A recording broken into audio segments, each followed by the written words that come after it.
Welcome to the Tourpreneur podcast. Travel industry veteran Shane Whaley will take you on a journey with fellow tourpreneurs, sharing their tips, ideas, insights, and success stories to inspire you to make your tour business the best it can be. And now, here is your host, Shane Whaley. Hello and welcome to episode 62 of the Tourpreneur podcast. Today we're talking to a European tour operator in the great country of Switzerland. Chris Wilson has a very inspiring story. Starts with sadness, really, because he was a bigwig, a head honcho at something called UEFA. And for those of you not based in Europe, UEFA is the football/soccer authority in Europe. And they're the people who are responsible for the Champions League, which is kind of like the Super Bowl for Europe, right?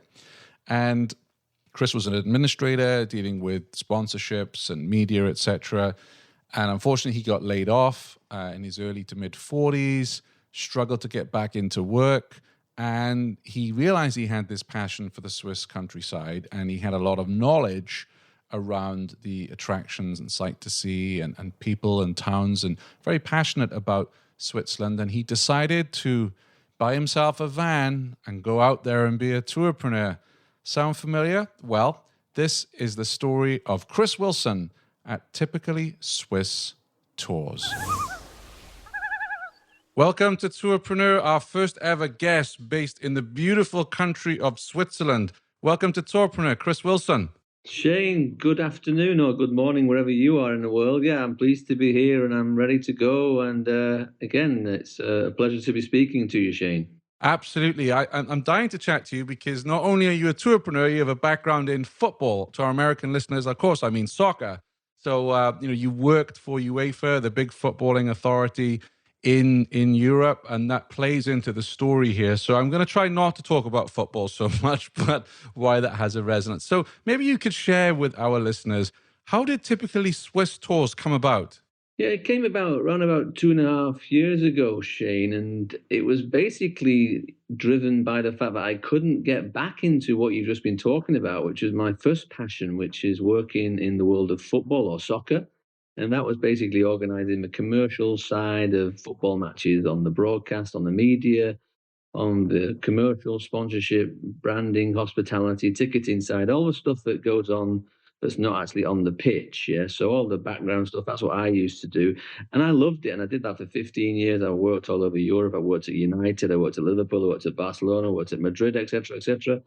Sadly, I was made redundant and I simply just could not get back into that field despite lots of experience. And I was out of work and doing fairly boring menial jobs for a few years. And I had the idea of coming up with the idea of, starting my own tour company out of necessity, really, because again, a foreigner in Switzerland who's, I'm 47 now, so I was about 40, 42, 43 then, just couldn't really, just find a step in the market or a job, let's be honest. So it was a kind of like, well, what can I do? And I like organizing, I like, communicating with people. And I'd done some driving work in this interim period, just like as a, let's say, a posh taxi driver. And I had the idea that I could do this, yeah, but obviously, add on some tour guiding elements. So I came up with the idea to start a company with my wife, and Typically Swiss I thought was a good name for the company. I bought a vehicle,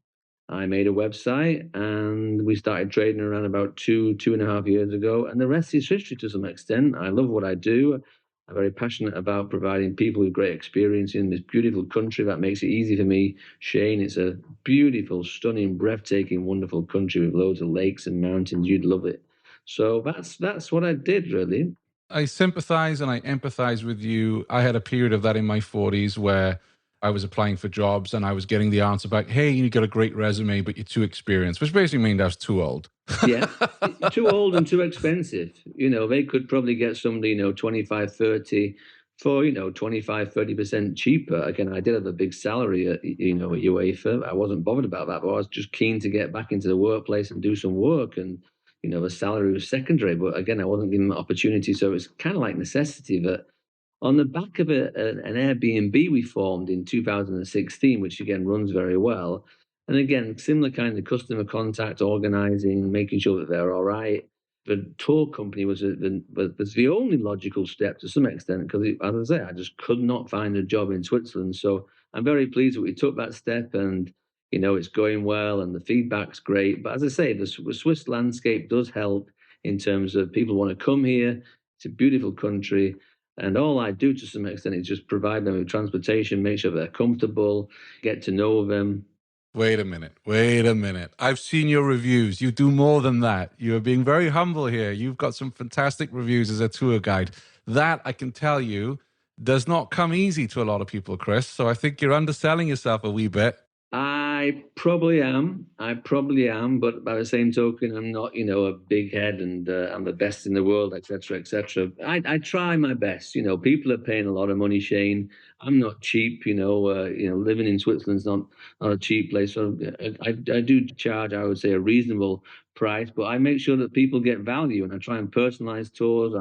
I'm always there on time. I think I'm, pretty well dressed, and I communicate well and try and get to know the people, try and personalize the tour, as I say, and just make sure that when the people get out of the car, like at 6, 7 o'clock back to their hotel, that they get out of the car knowing full well that they've just had a lovely day out, and they've, to some extent, they've got to know me, and I've shown them some really cool sights. So yeah, I do put as much effort in as I can do, just to make sure that the guests get value and have just simply a great time. That's it. You're hitting the nail on the head here. I'm just back from a week in the Caribbean, had a lovely cruise, went on some tours and experiences. I went, I think, on 4 or 5, and I went on 5.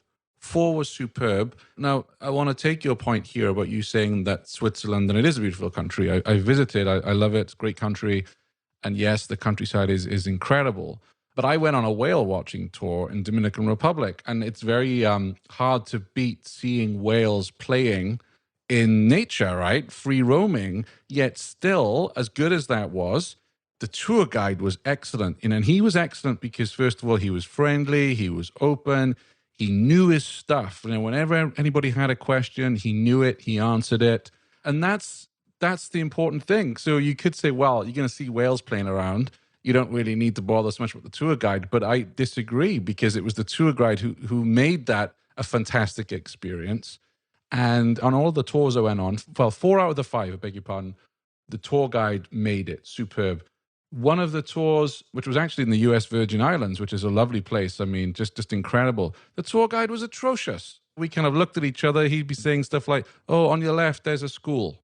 And like, did someone famous go there, or what? It was some historical event, or is it some architect? But no, it was useless. And so even though it's a beautiful part of the world, if you have a poor tour guide, that really can impact the experience. So I love hearing what you're saying about putting so much effort and value into generating memorable experiences for people. Shane, again, I couldn't agree more. Again, you got to remember that I could be with somebody for 9 hours or 4 or 5 days, etc. So it's important that I establish a relationship very quickly. What I always try and do, Shane, is try and get the contact details. If it comes through a third party, I'll try and get those contact details. If it's direct booking with me, obviously I can build that relationship. But again, in a simple sentence, Shane, what I try and do is get to know the person before they simply set foot in the van. So I know their name, I know what they do, I know what their family background is, etc. And I obviously ask this question: is there anything you want specific from this tour? Very important question for me. And again, this gets me excited in terms of, give you an example. I was with Tony and his partner and their mothers at the weekend in Bern, the capital city of Switzerland. And I found out that Tony runs a restaurant in Palm Springs in California, and he's a foodie. And on the email correspondence, I got this impression that he liked his food. So I got the itinerary from the agency, and it was pretty uneventful, a kind of chocolate factory and a cheese factory. And I suggested that we do something different, which is basically we take him into the premier restaurant in Bern, the Kornhaus Keller, and we meet the chef there. And so what I did, I started a relationship about 3 weeks ago with the Kornhaus Keller. I met a lady, and I spoke to a lady called Anya. I sent her some chocolate. I developed a relationship. I've got some very important people coming over from Palm Springs. This guy's a foodie. He's a chef. He owns a restaurant. There's a website. Do you think it's possible, Anya, we could spend maybe 10, 20, 30 minutes with the chef in the restaurant? And to cut a long story short, Shane, They had a lovely meal in the restaurant, a really high-class restaurant, which they appreciated. Anya herself met the customer. She talked about the history of this restaurant, which goes back about 300 years. And on top of that, of course, the cherry on the cake was they met Jose, the Cuban head chef, and spent time in the kitchen of the Bern Kornhaus Keller and learned about how a Swiss kitchen and a Swiss restaurant differs from an American restaurant. Customer Tony, in this case, loved it. And this is what gives me a lot of pleasure. And I think it's all about going above and beyond the normal delivery. And he was very appreciative, just simply enjoyed the whole experience. This is one of several experiences which I try and build in. I've got another one in about 2 weeks' time where a Jewish lady is going into a Jewish church, a synagogue in Lucerne. And in about a couple of months' time in April, I've got a lady from Charleston. Her husband is a pilot. I've organized that they go into the Pilatus Flugzeug, which is where they make Pilatus planes, private jets. Her husband doesn't know about it. It's a surprise. And this is a total one-off where those two individuals will go into the factory and have a 2-hour guided tour around that factory, which is not on any tour itineraries or any websites or any brochures. And this is what I like to do. It's like above and beyond, not the norm. And I would say that's my kind of USP, to try and make the tours extra special. I absolutely love it, because I do feel that with tours today, yeah, people want to go to the Eiffel Tower and experience that kind of thing, or the Statue of Liberty, but more and more we're looking for that experience that makes us feel like an insider, or we're getting some kind of, I was just looking at a tour here in the States, that is on Broadway, and it's not just you go to the theater, as you go into the dressing rooms of the actors, you go into the props room, you go and you can actually touch the props, and it's like that whole getting that insider experience. And I know for you, you're in a different situation from many of our listeners who have hundreds of people coming through their tours every day. You are in a position where yours are a little bit more on the exclusive end, so you can put that effort in. But I love what you're doing. I guess my question for you, and I know our listeners will want me to ask you this, is, so for instance, with the jet company, how are you going about opening that relationship? Because, it's a one-off, they're not getting anything out of that, right? What do you do when you call them up? What do you say? Right. Well, again, I've got a foot in the door there. My ex-wife used to work there, and I've got a gentleman there who I knew through my ex-wife, who put me in touch with a company's distribution arm in America. It did take at least 4 weeks to get this organized. There is a potential purchase. I'm not saying this gentleman, Mr. Lefebvre, will buy a plane. I mean, I've gone down that road and said there's a potential element that he may wish to buy a plane. He does fly planes in the States. But I think it's great PR for them. And you never know. Obviously, a plane could be, I don't know, I suspect, hundreds of thousands of francs, of course. So I'm sure they'll look after him. Yeah, what about the restaurant then? Because I'm just trying to draw some lessons from you. So if I have a tour operator around the world that wants to do something similar to you and they don't have a connection, you're obviously, particularly with your background at UEFA in the football, you're very good at building relationships and rapport. What kind of tips would you give to people when they want to call someone to organize something a little special on their tour? Well, I would say research the customer first of all. Ask those open questions, which is, what really floats your boat? What kind of food do you want to eat? Are you a vegan or anything like that? And that could be something as simple as, they want a vegan restaurant, of course, which might not be easy. But if they give you some indications about, what their interests are, or they may even come to you about, what they would like to do. Let's say the restaurant in Bern, let's say you didn't know them and you thought, oh, this is good, this would be really good for this guest. When you call them, how would you present an opportunity to someone that you don't know or you don't have a connection with? Well, first of all, I'm bringing trade to the restaurant. So again, it was only 4 people in this case. I would say I was very charming to this lady called Anya. We had a laugh and a joke on the phone. I did send her a trademark, typically Swiss Tours bar of chocolate, which I do send to people a lot. Yeah, very simple. And she said to me afterwards, they were lovely guests. I hope we can do this again in the future. Obviously, when I brought the people in, I stopped at a little flower market in Bern on the way to the restaurant. Quite simply, I bought this lady called Anya, the restaurant manager, a rose, a pink rose, 4 Swiss francs. She was chuffed to bits with that.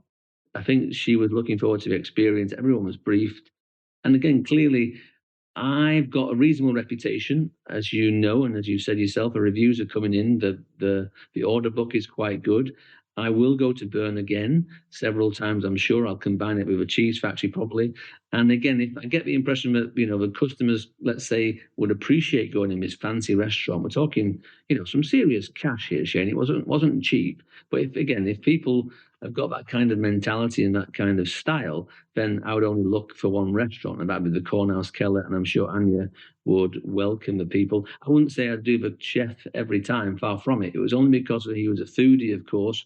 But again, it's all about network. It's all about building relationships. It's all about being the happy tour guide who can bring people, and always has a smile on his face, and his guests always have a smile on his face, on their faces, of course. So that's all I do. I'll give you one more example. There's a lady from Florida, and this is another kind of like angle to this, Shane. She was from Florida, from Orlando, called Sharon.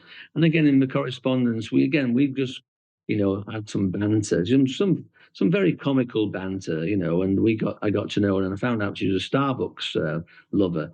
In Lucerne, or near Lucerne, there's a plant that's not Starbucks, but it's a company called Thermoplan that make the Starbucks machine. And the same thing again applied. I rang them up. I was very persistent. And on about the second or third time, I managed to get them into this plant, which made the Starbucks coffee machines all over the world. Sharon, who's from Orlando, had a tear in her eye. We had a cup of coffee in there. We had a guided tour for about an hour. I'm still in touch with Sharon. I'm going to Florida in April. I'm going to stay at Sharon's house. I'm not saying I did it because of that, but what I'm saying is I build relationships with my clients and I keep in touch, and I've got upwards of, say, 10, 15 clients who I'm on Facebook and I'm reasonably regular contact with. Sharon's one of them. I'm advising another one about a tour to Ireland. I think there's a nice comeback there in terms of these relationships actually go on, because over that 9-hour period or 4-day period, you can really get to know people. And that's what I try and do. I agree. And I know a lot of our listeners are the same, where they make good friends with their guests as well. Want to connect with other tourpreneurs? Then join our Facebook group at tourpreneur.com/Facebook. So I want to take you back to the early days, especially being in Switzerland. So maybe I'm wrong here, right? But I imagine Switzerland being quite heavy on the old red tape and bureaucracy. What were some of the barriers you had before you could get up and running? Well, not really, because again, I'm like what's called a single or a sole trader. There wasn't many barriers at all. For me, the barrier was just finding the customers. Again, it's a simple sentence, Shane, but the difficult part for me originally, and still is to some extent now, obviously, November through to March, it's quiet. I've got some business, but it's quiet. I prefer to be busier, of course. But in terms of the actual starting the business, I registered the business, I bought a van, and then the biggest barrier was actually finding the customers, because I knew that once the customers were in the van, I would look after them, and the Swiss countryside and a nice restaurant would also look after them and provide them with pleasure. So in terms of actual setting up a business, which at the end of the day is me and my van and a website, which again took time, there wasn't many barriers to starting the business, far from it. So no licensing, or you didn't need to be an approved tour guide or anything like that? No, I could start trading. I've joined the Association of Swiss Guides in Switzerland. No, there wasn't anything like that. So you bought the van, and obviously this is not like a builder's van, right? This is a luxury van you've got there. Yeah. It's a Mercedes V-Class. It cost about 40,000 Swiss francs. It's second-hand. It was about a year old. It's not the top of the range. It's not got leather seats, but it's got a sat-nav in, and the guests are happy. I've always got water in the vehicle. They always get a little chocolate when they first get in the vehicle, and I offer a fact sheet on Switzerland, and there's umbrellas in the car, etc. And again, for example, with this tour with Tony at the weekend, his mother was 85. I would purposefully and very not cleverly, just common sense, Shane, and that's what I do. A lot of it's just common sense.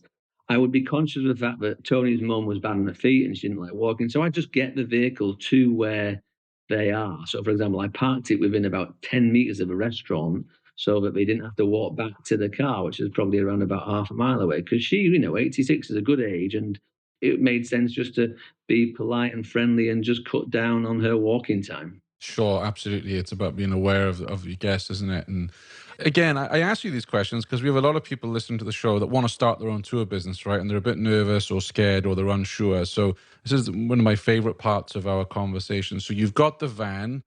You've got your insurance and everything. Now, like you say, you've got to get customers. So, what were your first steps to get some business in, Chris? Yeah, networking. So I live in Lucerne, which is a beautiful part of the world. It's a beautiful city. I just basically, knocked on doors to start with. And I was knocking on the doors of the Schweizerhof and the Montana and all these big 4 and 5 star hotels and presenting myself. I wasn't as confident as I am now because again, I'd only just started off, so that was tricky. But I had a couple of brochures, etc., in my bag, and then presented those.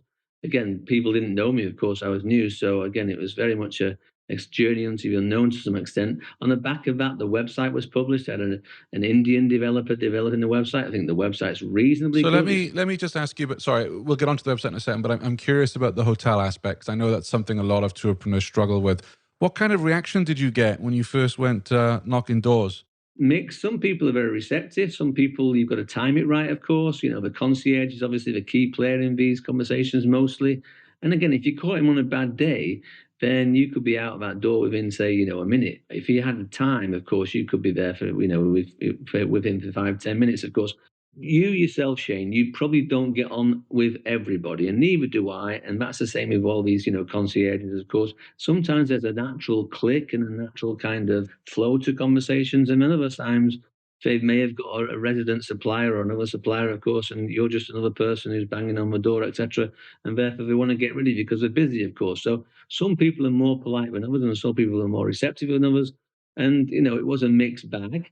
But I have got business from most of the hotels in Lucerne at some point over the past 2 years. And the good news is, of course, the customers have come back at, say, 6, 7 o'clock and said, "Concierge, thanks for giving us this tip. That was a great day." And I think what you're talking about there is just being resilient and not being put off, especially if you go to the first hotel and they kick you out. I mean, I've been in sales for 20 odd years, right? I've had my fair share of that. And you just have to kind of laugh at it and not to be put off. Oh, it does knock you back a bit, but you've just got to pick yourself up and go for it. If you're lucky, of course, the next person's a nice, charming lady or a guy who is receptive, who wants to speak to you, gives you some time. If you did 2 or 3 on a run, it could be a hard day for sure. Absolutely. And I think that the key mentality when you go in on the knocker, as they used to say, is you've got to know where the hotel is today and where they want to be in the future, right? What is in it for them? That old favorite radio station of ours, WeFM. What's in it for me? You've got to know, you got to have your, don't go in. And what I used to say to my sales team, Chris, was a lot of them would, a lot of inexperienced people show up and throw up instead of actually turning up and asking some questions about, hey, how often are your guests looking for things to do? And just try to have a conversation rather than go, hey, I'm offering these tours and A, B, C, and D, E, F, and G, H, I. And it's just not going to work that way. Yeah, of course. Again, I would try my best to be confident. Don't get me wrong, the chocolate would come out again. The chocolate bar would come out again. I mean, clearly, that the concierge plays a vital role in this kind of sales channel, of course. And I've got to look after concierges when deals have come in through either money or bottles of wine, etc., and just Christmas cards, etc., and just popping in at from time to time, having a chat and just listening to their concerns and their worries, of course, and just building those relationships. It sounds incredibly cheesy, Shane, but it's incredibly true and incredibly important. Yeah, I agree. That's relationship building, and also I guess even popping in to see them when you're not selling anything, or just to say hello, how's it going, how's tricks, how's business, blah blah blah, how's the missus. That it's so important that people feel you care about them as well. So okay, so you did that. That was very brave of you to go to the hotels, and then you built your website. So how did that come about? I didn't have a massive budget. I was struggling to some extent with finance. Again, had to buy the van, of course. So I contacted a company in the UK. Again, in total, it's probably cost me about 2,000 francs. So it's about $2,000, and I'm pleased with it. I'd like to think it's user friendly. It's colourful. It's got some great photographs on there. It's like a balance between text and pictures. But clearly, I'm investing now a lot of money. Again, there's no secrets here, Shane. About £400, which is probably around about 500 Swiss francs a month on SEO. So again, all this about Shane. I'm trying to get more direct business, so I'm less reliant on the likes of Viator and the Tours by Locals, etc., which are taking quite hefty commissions, of course, which is fine. Don't get me wrong, that's totally fine. But obviously, I'm trying to build up my brand. and I'm trying to get, typically SwissTours.com on Google page one, etc., etc. What this lady does in the UK, a company called Jelly Bean in Birmingham, what they do, I'm not so sure, but if I just mention keywords and backlinks, that's as far as it would go. And it's obviously a long-term fix, of course. So I'm hoping that she's got my best interests at heart. She's had a few bars of chocolate, believe me, as well. And I'm just hoping that she, over time, can attract customers. And when people put in a Swiss tour on Google, of course, my company comes up. Nothing more simpler than that, Shane. I am not a rocket scientist, and I hope that's how it would work in the future. What I really like hearing you say here is that the SEO campaign is long term, because I read of too many tourpreneurs that sign up an SEO agency, expect to be, page one come the end of the month, or worse still, an agency saying, yes, I can get you to number one, because nobody can promise us that. That's impossible. They might be able to deliver it, but if someone's promising number one, I would run, quite frankly. So I'm glad you have that long-term view, and also that you're hiring experts, because there are a lot of tourpreneurs that do this thing themselves. They learn, and I think that's great. But you have to, weigh up, okay, if I'm going to spend 5 hours on SEO every week, is that 5 hours better off spent on whatever it may be, something else to do with your business, as opposed to work? Because SEO work can be a little monotonous and not the most exciting thing to do. So I like that. Just on that one, Shane. Again, I'm not jack of all trades. I think I'm good with the people. I'm good with the organization. I'm good with personalizing tours, and obviously when it comes to the delivery, I'm very hands-on, etc., etc. If I was a SEO social media whiz kid, I would love it. It would save me some money. I'm sure it'd be quite interesting, but it'd be very time consuming, and especially in the summertime, I don't think I've got much time.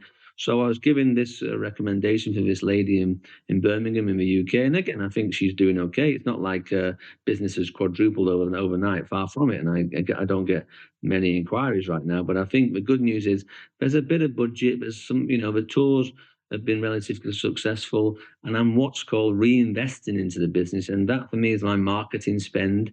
I'm doing a bit on social media, and a bit on Facebook, a bit of Instagram, and a bit of Twitter, and I can do that. But the serious stuff where I've got no real clue, she can do it. Yeah, and I honestly feel with social media, it is about awareness, right? I wouldn't necessarily say you're going to get bookings through it, but it's just, especially the part of the world you're in, you're seeing wonderful photographs of the Swiss countryside. And it's like planting that seed that, oh, if we go there, this company, look, they're the people I want to work with. Look at this countryside. So I think social media is exceptionally good for that awareness side of things. In terms of your online booking, who are you working with in order to take a booking online? I'm doing it myself, Shane. Again, this is where I could do with some expertise or some assistance, but it's not like, I get, 10 bookings a day, far from it. I don't think I'm at that stage right now. Remember, I'm still fairly new. I've only got one van as well, even though we're thinking about buying a second van. But that brings itself the problem of where to park the van and obviously a driver. So I just go off my own website. Again, if you looked at channels in terms of market, one would be obviously the hotels. Secondly, would be tours by locals and Viator. Another one would be called the STC, which is the Swiss Travel Centre. It's a major wholesaler, a travel agent based in Zurich. It gives me some business. I've got a contract with them. And then thirdly would be direct business, which would just come as inquiries generated from the website. So there's no booking or booking or et cetera right now. Again, I do lack or wouldn't mind somebody just looking over my shoulder and not criticizing, but just basically constructively looking at what I'm doing and maybe suggesting things. That's one thing I do lack, but I think for the time being, it's fine, and I'm quite happy. I almost want to give you a bar of chocolate now, because you've led me on nicely to my next point. So something that I am planning. So one of our listeners, she advises tourpreneurs on their websites and digital. And I got chatting to her the other day. And, I love these interviews and these conversations, but I also want to bring a lot more learning onto the show as well. Coaching, live coaching. So we're going to launch a feature where we're going to talk about a website. We're going to find a website we really like and talk about why we like it. We're going to find a website that's maybe not so good and offer some constructive feedback. And then we want to offer a hot seat. So in this case, for instance, you could be first, where she will take a look at your site, and then on the show, she will give you feedback based on her experience building websites for tour operators. How does that sound to you? That sounds absolutely perfect, Shane. When can I sign? Excellent. Well, we're going to start that. Actually, I'm going to be doing that interview shortly. So I'm going to, I haven't announced it yet. This is the first time that No, I'm that's talking great. about it. I mean, I'm all for that, big time, yeah, Brilliant. for sure. All right, we'll do that. Never miss an episode of the show. Subscribe at tourpreneur.com/subscribe. So right now you are taking the bookings yourself. So you're not working with a res tech company.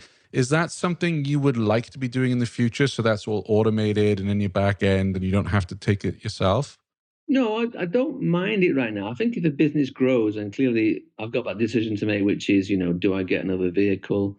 Not cheap, of course. Do I get another driver, of course? So I don't mind handling, a small amount of bookings on a consistent basis. It's not like I have five a day or anything like that. Far from it. So the good news is, in the summertime, it looks like I'm going to be very, very busy. Going forward until, say, the autumn time, that's when it will get tricky in terms of I'll be on a tour. And again, I don't like doing business when I should be concentrating on my client, of course. Yeah. So that's when I suspect that could be, let's say, an issue or a question or a problem, maybe. For now, though, obviously, a lot of bookings are coming in for the summertime, and I have got the time. I'm not, I've only got, a handful of tours in February, of course, so I can spend the time to answer inquiries, no problem. Well, first of all, when this episode goes out, you might find yourself get a few sales calls from some res tech companies out there that will email you and talk about why their systems are good and how they can help you. And I think it's something to think about in terms of, let's say, I'm in the United States. I want to come to Switzerland. I want to go in. I want to see your calendar. I want to know when you're available. And personally, I like to do all that online, ASAP, without back and forth on email. And there's a lot of people who will want to do that. Now, for the multi-day tours, that will probably be different. But for a day tour, so you're taking those bookings as you're doing something else. Also, I wondered, just top of my mind, have you considered working with Tour Radar? No, again, I've heard the company mentioned, and I've got to be careful, Shane, in terms of suppliers, in terms of the number of suppliers. So, for example, I'm getting deals from, as I say, the STC, this travel agent, from Viator, from Tours by Locals, from STC. And it's a question of how many channels I want open so I can manage them all. But if Tour Radar is a progressive professional company which will supply me business, then I'd be foolish not to look at it, of course. They're an OTA, so they're like Viator, but they specialize in multi-day tours. Yeah. We had an episode with them, so you can go and listen to it because I did a big feature on what they do and I interviewed various heads of department, etc. It's actually, episode 15. So if you go to tourpreneur.com/15, I'll email you the link. Take a listen to that episode. Are they for you? I don't know, but it's always good to be informed of what's out there. And like I say, they specialize on the multi-day. So people who will go into Tour Radar are used to booking multi-days online effectively. So that Okay. Well, I'm very open, multi-day or single day or a couple of days. I'm very open for that, no problem. I like the multi-day actually because you can obviously get to know people very, very well. What about Get Your Guide? And I only bring them up not because I used to work there, but because obviously they were founded in Zurich, being a Swiss company. Well, to be honest, Shane, I've got a bad story about Get Your Guide. I was very let down by their customer service when I was registering. It didn't work. I kind of like mutually, we didn't manage to get it over the line. But I must confess, I was disappointed by their lack of service, their lack of focus, and their lack of care. So I don't know if I'm the right kind of company for them anyway, because I think they're kind of low budget and specialize in maybe. No, I think, okay, I haven't worked there for over 2 years. So this is ancient knowledge now, but I think that what they are trying to do is to pick the most kind of lucrative tours or the most in-demand tours. So for instance, in New York, of course, they want the Statue of Liberty tours or the Empire State Building. They're not so bothered with, Joe's Pizza tour. That will change in time, same as it was with hotels. So I'm not defending Get Your Guide here at all. Maybe at that time they were like, yeah, we're not focusing on this kind of tour in Switzerland. Maybe that's why they didn't get you over the line. But if anyone from Get Your Guide is listening, and I know lots of you are, do something about this if you want to work with Chris and drop him a nice email. Don't send him chocolate. And you never know. Send me some cash. No, I'm very happy to speak to them again. It's a question of just juggling them, of course. And I think I'm reasonably full. I'm not saying that I'm booked out every single day in the summertime. Far from it right now. But again, let's just see what happens.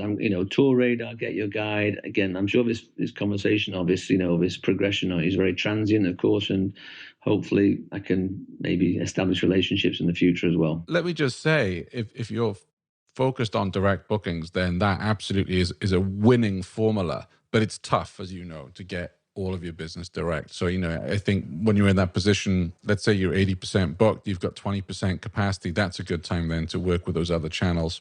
Absolutely, yeah. How do you stay up to date with what's happening in the tour industry? Because obviously you've come into this from the football side of things, from sports, sponsorship, media, etc., and now you're in tours. How do you keep up to date with everything that's going on? Again, nothing special, Shane, but, local media, local websites. I speak to people in hotels. I speak to people in attractions, up in mountains, of course. I meet people. I ask questions. I ask them what's going on, if there's anything happening, of course.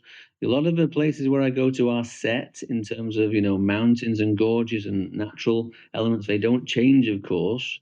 So those tours are set in stone, quite literally, in mountains, of course.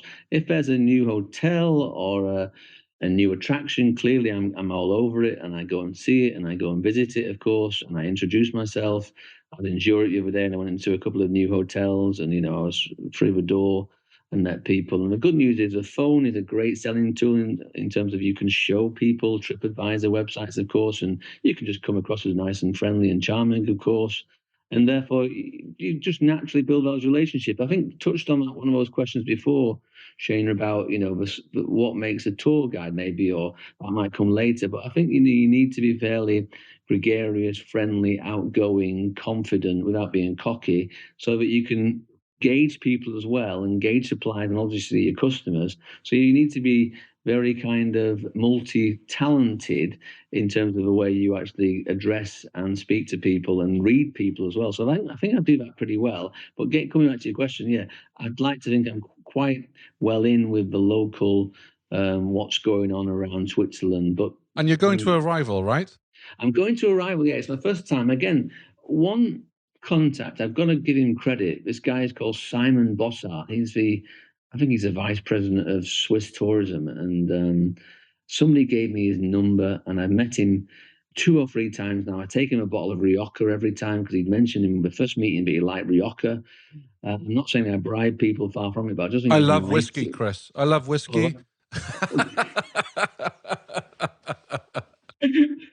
Okay, all right. I get you. You'll get one of those miniatures, maybe. Yeah. So he told me about Arrival, and again, I've spoken to a couple of ladies there. I'm looking forward to going. It will be a little bit networky, and again, I'm not that type of person to, get out there and shake people's hands and say, hey, look, I'm Chris Wilson, I'm typically Swiss Tours. But for that period of time, I probably will be, Shane. I probably will be, and I'll probably lay it on thick.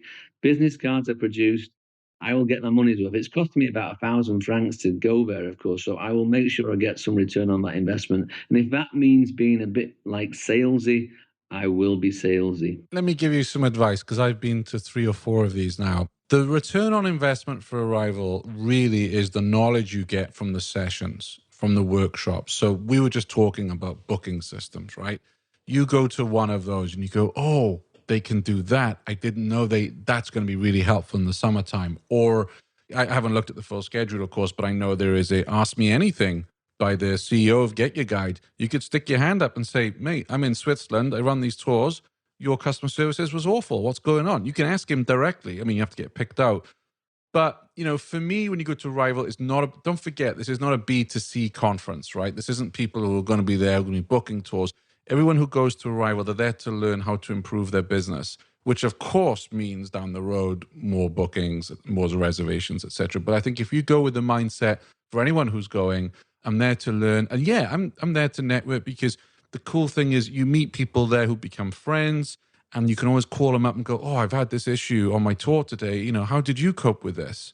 It's nice to have that level of support, because it can be quite lonely, our industry. Yes, you've got the hotels and attractions, but it can be quite an isolating industry, I feel. So I would definitely go with the mindset of, I'm going to learn a lot here, and go to as many sessions as you can, as many workshops as you can that apply to your business. It is phenomenal. And I'm not being paid to say this, by the way, by Arrival or anything. I advise everyone to go because you will just learn a lot and pick things up that will grow your business. Sure. No, I'm looking forward to going. Again, I hear you loud and clear, Shane. Those sessions will be very informative. I'm sure my business is okay, but I'm sure it can be improved. I don't know, 20, 40% possibly. So, yeah, I'm looking forward to going, networking, of course, and meeting like-minded individuals, because I'm sure people are all pretty similar in terms of mindset and attitudes, maybe. Did you know every weekday Shane curates the most interesting news articles in tours and activities and sends them out in a snappy daily digest? Grab your copy of the Tourpreneur Daily Briefing at www.tourpreneur.com. What words of advice have you been given in your life that apply to what you're doing now in order for you to be successful? Was there any mentors you've had in the past and there's, some advice they've given you that you rely upon? Yeah, I mean, obviously parents played a big role. Again, always treat people nicely. I think that's a very important one in terms of this business. I have 4 or 2 or 6 people with me for days or a day, etc., and just make sure that they're looked after. They're paying a lot of money, of course. Be organised, be well turned out, give a good account of yourself, communicate well, don't leave a stone unturned in terms of an operation or a communication. So those general things, I wouldn't say there's anything which is specific, apart from, being a bit of a personality, of course. And the classic is, Shane, I can obviously tell a couple of jokes, of course, which I'll find to be, not the most funniest jokes in the world, but most of my clients will tend to be American, and they'll be laughing and rolling on the floor, of course, so things like that, just establishing relationships and making people relaxed and enjoy themselves. They're on holiday and they've paid, a lot of money, so just want to contribute to that environment and, if I can, push it a little bit and, obviously know where to push it and where to take the mickey a little bit, then I will do, but no way in the world do I go anywhere near, let's say, being controversial or upsetting the customers or saying something stupid, of course, yeah. Smart. Excellent. And people can find your tours at typicallyswisstours.com. Correct, yes. So go check out those beautiful photos. I'm looking at them right now. I have been to Switzerland many years ago. It's a country I enjoy, and I need to come back and see again. Can I have to? Come back. Yeah, get your whiskey. That's right. And my chocolate and my cheese. It's the triumvirate. It's the 3 things I love, which is why I need to go on a diet and run more. Yeah, maybe run here. Exactly. Well, Chris, thanks a million for coming on the show. So we will add your name to the hot seat for the website appraisal, and I'm looking forward to seeing you in Berlin in a couple of weeks. Yeah, I'm looking forward to meeting you, Shane. You made this interview very easy for me. Again, I appreciate your your knowledge and experience and just your general, let's say, laid-back attitude. Again, I was a little bit nervous. I didn't know what it was going to be like today, but you've made it so easy for me. So, Shane, fair play to you. Great job. I really appreciate that feedback because with Tourpreneur, most of my guests are not media trained, right? It's like when you were at UEFA, the people you were speaking to were media trained. They know how to deal with journalists. Most of us tour operators don't really know how to deal with the media and journalists. So I always want to make these episodes, these interviews, a conversation, not an interrogation. I don't do the gotcha thing, So if you are listening to the show and you're listening to Chris and think, well, I'm nervous, I'm a bit shy about going on, but I've got a really good story, you listen to Chris there. And he just told you it's not painful to come on the show, right, Chris? Not at all. You can relax, be yourself, just speak normally. There's no pressure or stress. Just be normal, no problem. Thanks for listening to the Tourpreneur podcast. Be sure to visit tourpreneur.com to join the conversation and access the show notes, including links to the resources mentioned on today's episode. This is Tourpreneur.